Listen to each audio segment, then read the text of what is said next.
ప్రపంచంలోనండి ఒక డ్యామ్ కట్టేటప్పుడు ఆ స్ట్రెంగ్త్ ఇవాల్యుయేట్ చేయగలిగిన వాడు ఉంటాడు. ఇన్ని ఫ్లోర్స్ అపార్ట్మెంట్ కట్టాలంటే ఎంత ఫౌండేషన్ వెయ్యాలి ఇవాల్యుయేట్ చేసేవాడు ఉంటాడు. కానీ మీరు ఒకటి చెప్పండి, ఒక మూర్తి ఉన్నది, ఆ మూర్తి కింద ఒక చక్రం ఉంది. ఆ చక్రము యొక్క కారణం చేత ఆ మూర్తి యందు విశేషమైన తేజస్సు ఉంది. అంత తేజస్సుని తట్టుకోగలిగినటువంటి తపశ్శక్తి, సత్యశక్తి ఈనాడు ప్రపంచంలో ఉన్న మనుష్యులకి లేదు. కాబట్టి వీళ్ళెళ్ళి ఆ మూర్తి ముందు నిలబడలేరు కనుక ఇటువంటి వాళ్ళందరి శక్తి ఎంత, మూర్తి యందు అధికమైపోయిన శక్తి ఎంత శక్తిని ఇప్పుడు మినహాయిస్తే వీళ్ళు తట్టుకోగలుగుతారు అన్నది లెక్క కట్టి ఆ మూర్తిలోంచి అంత శక్తిని తీసివేయగలిగినటువంటి శక్తి ఒకడికి ఉన్నదనుకోండి, అప్పుడు ఆయన ఎంతటి మహానుభావుడై ఉండాలి. అదే శంకరాచార్యుల వారు. శంకరాచార్య స్వామి చేసిన గొప్ప పని ఏమిటో తెలుసా అండి? అఖిలాండేశ్వరి క్షేత్రంలో జంబుకేశ్వరంలో అమ్మవారిది విశేషమైన తేజస్సు. అమ్మవారి ముందు వెళ్ళి నిలబడలేరని అమ్మవారిలో ఎక్కువైపోయిన శక్తిని మినహాయింపు చేసి తీసేసి దాన్ని ఇప్పుడు మళ్ళీ ఎక్కడ పెట్టాలి? అది తేజస్సు శక్తి, దాన్ని ఎక్కడ పెట్టినా శక్తిపాతం అవుతుంది, అందుని పెట్టకూడదు. అందుకని ఏం చెయ్యాలి అంటే భూమి మీద వెయ్యాలి శ్రీచక్రం, కానీ అది జంబుకేశ్వరం జలలింగం. మళ్ళీ అక్కడ వెయ్యకుండా ఎంత గమ్మత్తు చేశారంటే రత్నాలతో కుండలాలు తయారు చేసి అమ్మవారి కుండలాలు శ్రీచక్ర తాటంకములు పెట్టి ఈ శ్రీచక్రాల్లోకి అమ్మవారి యొక్క తేజస్సుని ఆ కుండలాల్లోకి పెట్టి ఆ కుండలాలు అమ్మవారి చెవులకి పెట్టారు. పెడితే ఇప్పుడు మీరు అమ్మవారి ముందు వెళ్ళి నిలబడి కుండలముల వంక చూస్తే ఒక అనుగ్రహం, అమ్మవారి వంక చూస్తే ఒక అనుగ్రహం. ఇలా శంకర భగవత్పాదులు కలియుగంలో సేవింపబడలేనంత తేజస్సున్న మూర్తులలోంచి కొంత తేజస్సుని మినహాయింపు చేశారు. అది ఎంత ఉత్కృష్టమైనటువంటి విషయం అండి, ఎవరు చెయ్యగలరు? శంకర భగవత్పాదాచార్యులు చేశారు ఈ దేశానికి అటువంటి సేవ. అందుకని ఇప్పుడు విశ్వరూపుడిది చేస్తున్నాడు. వాళ్ళు ఎంతటి తేజస్సు పొందారు, ఎక్కడ నుంచి పొందారు? శుక్రాచార్యుల వారి అనుగ్రహంలోంచి పొందారు. ఇప్పుడు దేవతలకి ఎంత శక్తి రావాలి, ఎంత శక్తి వస్తే ద్విగుణీకృత ఐశ్వర్యాన్ని ఇంద్రుడు పొందగలడు, రాక్షసుల్ని చంపగలడు. ఇది లెక్క కట్టడానికి ఆ తేజస్సుని గణించగలిగిన శక్తి ఇక్కడ ఉండాలి. అది ఆచార్య పదం అంటే, అది గురుత్వం అంటే, అది మహానుభావులకున్న శక్తి. ఇప్పుడు ఇంద్రుణ్ణి కూర్చోపెట్టి నారాయణ కవచాన్ని ఉపదేశం చేశాడు. నారాయణ కవచాన్ని ఉపదేశం చేసి ఒక గొప్ప మాట చెప్పాడు. ఏమయ్యా, నీకు నేను నారాయణ కవచాన్ని ఉపదేశం చేస్తున్నాను, అమ్మా ఉపన్యాసం మధ్యలో అవన్నీ ఎందుకమ్మా, ఎందుకు తల్లి అవన్నీ? నారాయణ కవచాన్ని ఉపదేశం చేస్తుంటే ఆయన ఎంతో సంతోషించి ఆ నారాయణ కవచాన్ని ఉపదేశం స్వీకరించిన తరువాత ఒక మాట చెప్పాడు. ఇతపూర్వం ఈ నారాయణ కవచాన్ని కౌశికుడనబడేటటువంటి ఒక బ్రాహ్మణుడు ఉపదేశం పొందాడు. ఉపదేశం పొంది ఆయన ఒక ఎడారిలో తిరుగుతున్నాడు. ఆ ఎడారిలో తిరుగుతుండగా అక్కడే ప్రాణములను విడిచిపెట్టేశాడు. ఎలా? ఆ నారాయణ కవచాన్నే ఉపదేశం తీసుకుని తజ్ఞానము చేస్తూ ప్రాణములను విడిచిపెట్టాడు.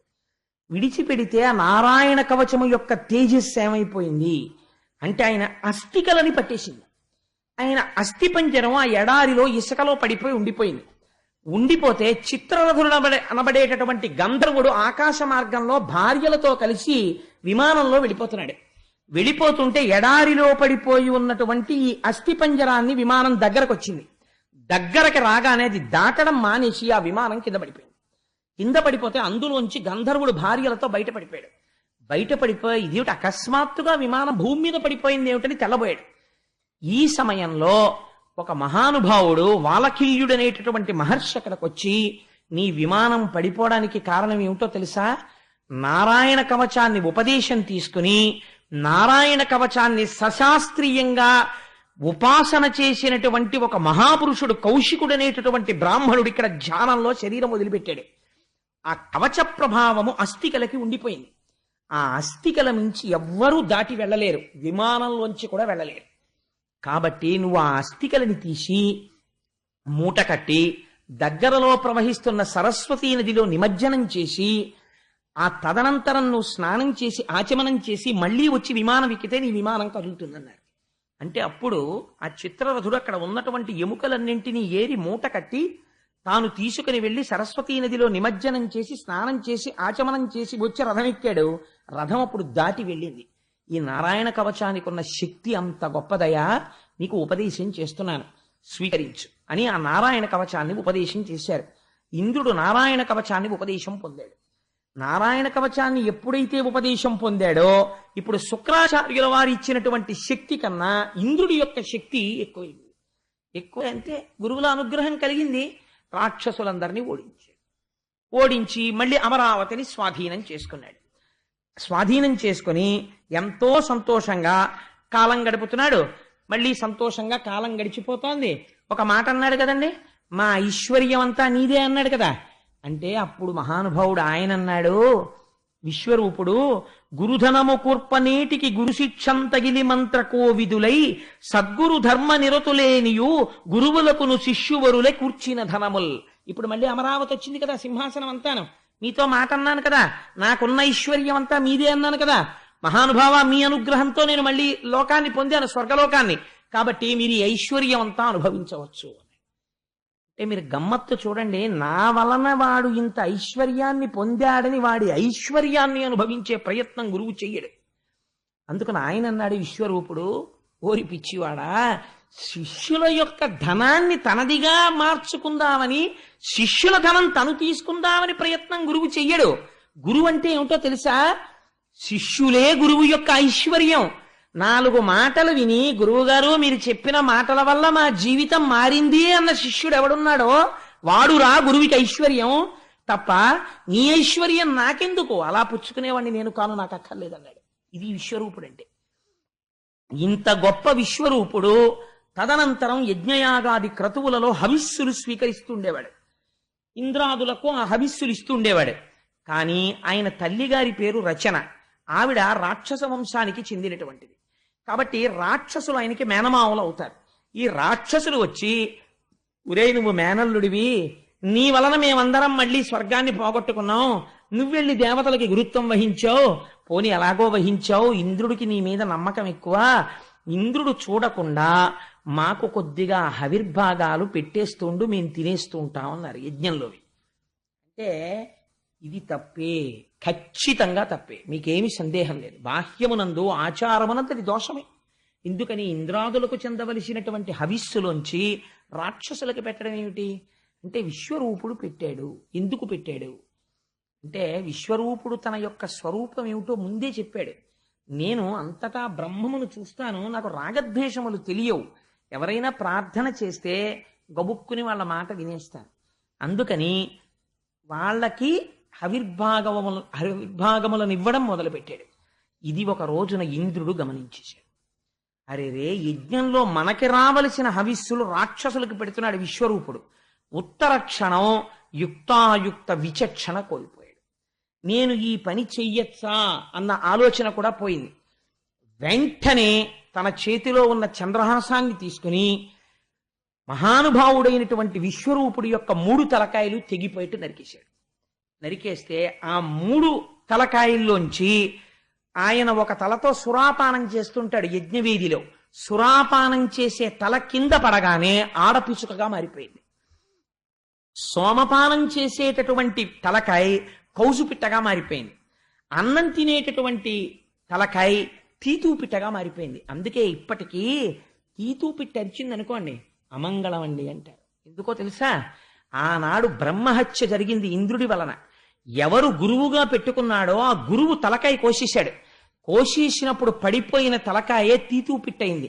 ఆ తీతూపిట్ట అరుపు తెగిపోయి పడిపోయినటువంటి విశ్వరూపుడి యొక్క తలకాయ. అందుకని అలా తెగిపడిపోయినటువంటి గురువు తల, అటువంటి ఆ కూత వినపడితే అమంగళమని అది తొలగించడం ఎవరి వల్ల సాధ్యం అంటే ఒక్క కృష్ణ స్మరణము చేతనే పోతుంది. అందుకనే ఆ గోపాలకృష్ణుడే మా ఇంటి వాడే, వెన్న తింటాడే, తొందరగా రాడే అని ఒక జానపదుల పాట లాంటిది ఒకటి పాడుకుంటుంటారు. ఒక్కసారి కృష్ణుణ్ణి స్మరించుకుంటుంటారు మనసులో. కృష్ణస్మరణం చెయ్యగానే ఆ తీతూపిట్ట యొక్క చప్పుడు, అది కూసిన కూత విని కృష్ణస్మరణం చేయకపోతే అమంగళం కలుగుతుంది. కాబట్టి ఆ తీతూపిట్ట కూత వినగానే ఈ మాట చెప్తుంటారు ఒకసారి. అవి కూడా నిజంగానే అలాగే ఊరి బయట ఎక్కడో ఎగురుతుంటాయి తీతూ పిట్టలు అవిని. సరే, ఇప్పుడు మనం వాటి గురించి పెద్ద అల్లరి ఎందుకు కానండి. అందుకని ఆ 3 తలలు 3 పిట్టలయ్యి. ఈ 3 పిట్టలు కూస్తూ ఇంద్రుడి వెంట పడ్డాయి.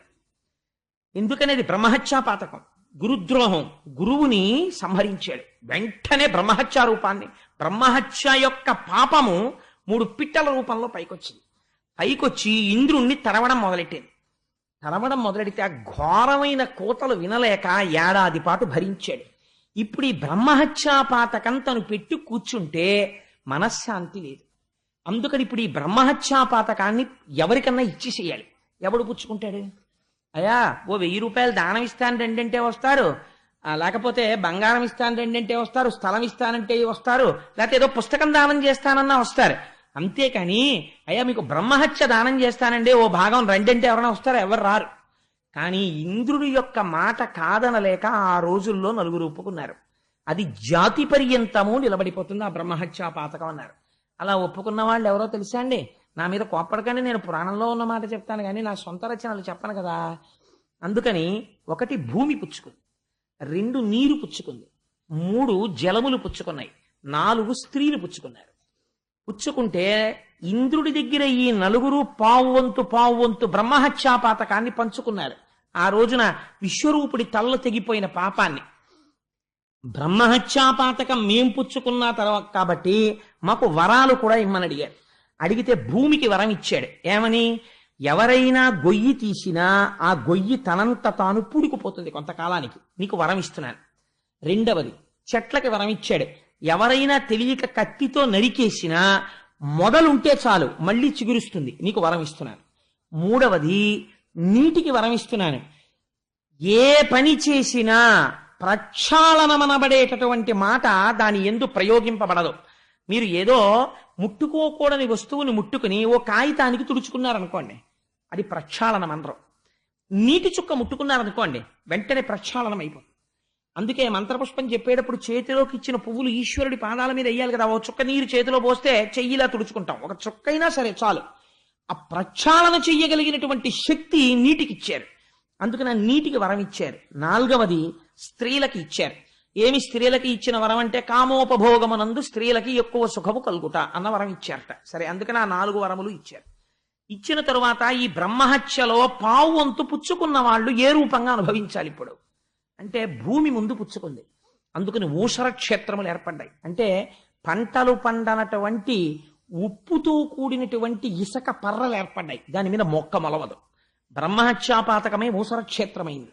చెట్టు పుచ్చుకుంది, చెట్టులోంచి జిగురు కారుతుంటుంది. అందుకే చెట్టు యొక్క జిగురు వికారమును స్పృశించకూడదంటారు.